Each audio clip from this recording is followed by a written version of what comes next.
Number one Cochran Sports Showdown is brought to you by Number One Cochran, Go One Better, and by Highmark Blue Cross Blue Shield. Have a greater hand in your health. All right, Pirates are now off for their All-Star break. Josh Bell, of course, in the home run derby coming up. Wish him the best. I think he's the guy who's going to win the thing. He should be favored anyway. I know he is. Isn't he a 3 seed?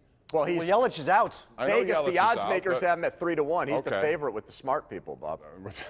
With the wise guys. Yeah. All right, well, I want to talk about a guy who hasn't played here in a while, Francisco Cervelli. He's had injuries. Jason seems to, you see him out there taking grounders at first. What's his future, if at all? Can he be DFA'd? Should he be DFA'd? I don't think he should be DFA'd, Bob. I don't think we're at that position. But do I think Francisco Cervelli is going to catch again? No, I don't. After hearing what he had to say on the topic on Friday, hearing Neil Huntington talk about it today, I think they're going to look for another avenue for him to play. And I think part of that means Francisco Cervelli's career beyond Pittsburgh. Is there a concrete spot for him right now in Pittsburgh? No. But if you're going to look at this guy long-term, who he probably can help you. He can help you even if it's in a game planning meeting with catchers and Ray Searage and that sort of thing. And maybe there's some injuries where his bat can help you off the bench. I think this is more about helping a guy get going and getting some sort of benefit out of him. But I don't see a way for him to, he's not going to start at shortstop for the Pirates this season. Yeah, I think he's roadblocked at pretty much every other position. So if he's going to be useful for the Pirates, it's probably going to be as a trade component for a team that's willing to take a flyer on a guy who might be a corner guy and an emergency catcher somewhere along the way. He won't catch again, so I don't even see the emergency. I don't know what his value is beyond that, though. Well, right. I mean, he hit 12 home runs last year, and to me, that's not a third baseman or a corner infielder.